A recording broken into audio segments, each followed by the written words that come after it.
नमस्कार, साक्षी news network पर आप सभी का स्वागत है। फेसबुक को लेकर बीजेपी और कांग्रेस आमने सामने हैं। कांग्रेस का सीधा सीधा आरोप है बीजेपी पर कि व्हाट्सएप और फेसबुक पर आरएसएस और बीजेपी का नियंत्रण है और बीजेपी और आरएसएस सोशल मीडिया मंचों के माध्यम से भड़काऊ पोस्ट साझा कर रहे हैं, नफरत फैला रहे हैं, घृणा फैला रहे हैं। वहीं बीजेपी ने पलटवार करते हुए कहा है कि कांग्रेस अपनी गिरिमा में झांके और फेसबुक से और अन्य सोशल मीडिया मंचों से सीधा सीधा उसी का नाता रहा है।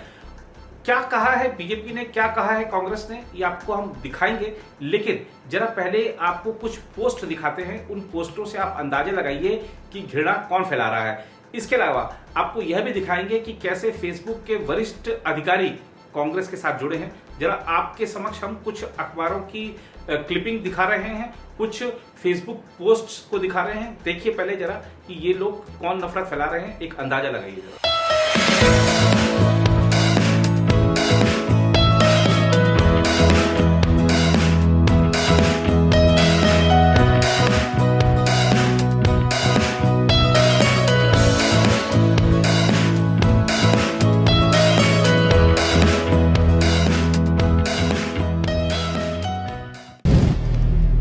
अगर आप भी लेना चाहते हैं देश दुनिया की तमाम जानकारी तो आज ही सब्सक्राइब करें हमारे चैनल को।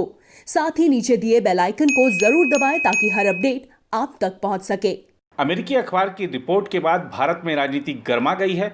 सोशल मीडिया के मंचों पर बहस छिड़ गई है। राहुल गांधी पर पलटवार करते हुए आईटी मंत्री रविशंकर प्रसाद ने ट्वीट किया, जो लूजर स्वयं अपनी पार्टी में भी लोगों को प्रभावित नहीं कर सकते, वह इस बात का हवाला देते रहते हैं कि पूरी दुनिया को बीजेपी और आरएसएस नियंत्रित करती है। राहुल गांधी को निशाने पर लेते हुए रविशंकर प्रसाद ने कहा कि वो कहते रहते हैं कि पूरी दुनिया बीजेपी आरएसएस से नियंत्रित है। चुनाव से पहले डेटा को हथियार बनाते हुए आप रंगे हाथ पकड़े गए थे। कैम्ब्रिज एनालिटिका, फेसबुक से आपका गठजोड़ पकड़ा गया। ऐसे लोग आज बेशर्मी से सवाल खड़े करते हैं। रविशंकर प्रसाद ने कहा, तथ्य यह है कि आज सूचना और अभिव्यक्ति की स्वतंत्रता है। यह सब आपके परिवार द्वारा नियंत्रित नहीं किया जाता है और इसीलिए आपको दुख होता है। खैर, आपने बेंगलुरु हिंसा की निंदा नहीं की, आपकी हिम्मत कहाँ चली गई। रविशंकर प्रसाद के ट्वीट पर कांग्रेस ने पलटवार किया। कांग्रेस नेता रणदीप सिंह सुरजेवाला ने कहा, ऐसा लगता है कि झूठे ट्वीट और झूठा एजेंडा ही एकमात्र रास्ता बन गया है। कांग्रेस ने कभी कैम्ब्रिज एनालिटिका की सेवाएं नहीं ली। सुरजेवाला ने दावा किया कि बीजेपी कैम्ब्रिज एनालिटिका की क्लाइंट रही है। कानून मंत्री यह क्यों नहीं बताते। भारत में सिर्फ कांग्रेस और बीजेपी में सियासी वार ही जारी नहीं है, बल्कि राजनीतिक दलों के नेताओं ने फेसबुक की विश्वसनीयता पर भी सवाल खड़े कर दिए हैं।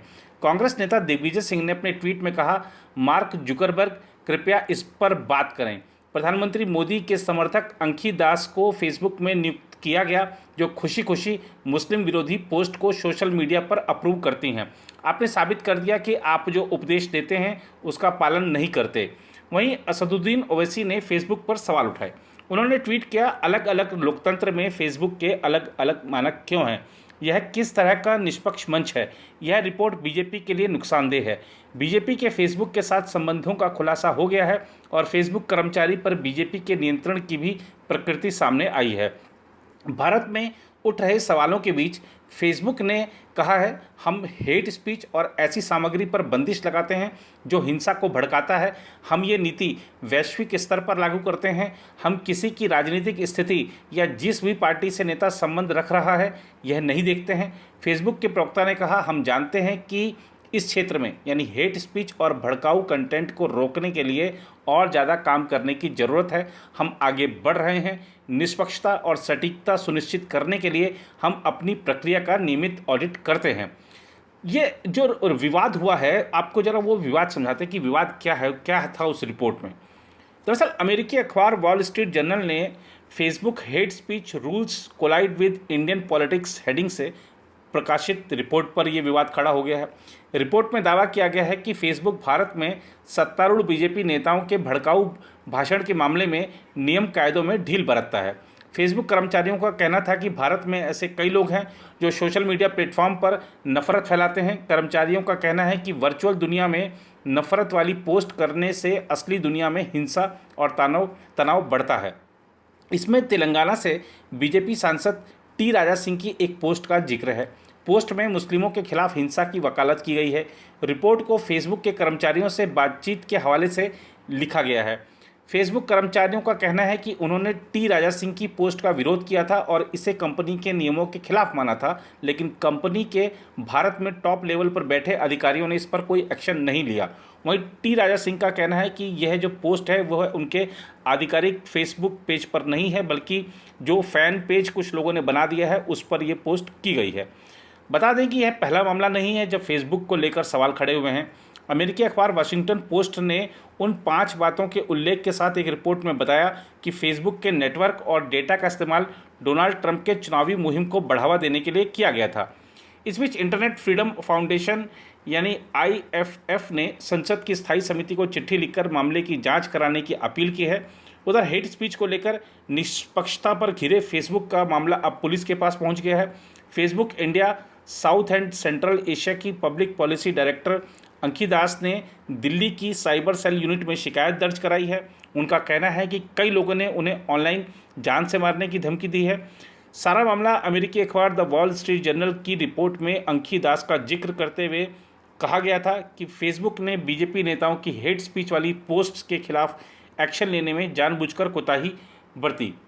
अब इसमें कोई दो राय नहीं कि फेसबुक और व्हाट्सएप और अन्य सोशल मीडिया मंचों पर जिस तरीके से मोदी सरकार ने नियंत्रण किया है, आप देखिए कि उनको अपना डेटा यहाँ पर लाने के लिए मजबूर किया, अपना ऑफिस यहाँ बनाने के लिए मजबूर किया, ताकि जब भारत की तरफ से कोई क्वेरी की जाती है तो यहाँ पर कोई जवाबदेह लोग रहें।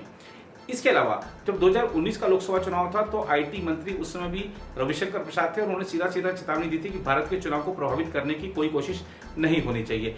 इसके अलावा जब वो अफवाहों का दौर चलता था, एक समय ऐसा भी था और इस साल भी चेतावनी दी गई थी सरकार की तरफ से सोशल मीडिया मंचों को कि आप ये जो अफवाहें फैलाते हैं लोग, इनको किस तरीके से रोकेंगे सोशल मीडिया मंचों का उपयोग करने से, उसके लिए कुछ ना कुछ कार्रवाई करें। आपको ध्यान होगा कि पहले आप व्हाट्सएप पे एक साथ कई लोगों को मैसेज फॉरवर्ड कर सकते थे, लेकिन उसके बाद 5 लोगों को ही आप एक साथ फॉरवर्ड कर सकते हैं। आप जब फॉरवर्ड करते हैं व्हाट्सएप पे किसी को मैसेज, तो उस पर फॉरवर्डेड मैसेज लिखा हुआ आ जाता है। तो ये सब कई सारी चीज़ें की गई हैं और ये भारत सरकार ने जब पहल की, भारत सरकार की तरफ से जब कड़ा रुख अपनाया गया, उसके बाद ही सोशल मीडिया जो कंपनियां हैं वो नियंत्रण में आई और कुछ नियम कायन लागू किए। आइए आपको दिखाते हैं संबित पात्रा क्या कह रहे हैं इस पूरे विवाद पर। See, as far as Mr. Rahul Gandhi's allegation that the BJP is controlling the social media, these are not only unfounded allegations, but this is the typical characteristic feature of the Congress party and Mr. Rahul Gandhi. He is a failed leader and these are frustrated utterances of his.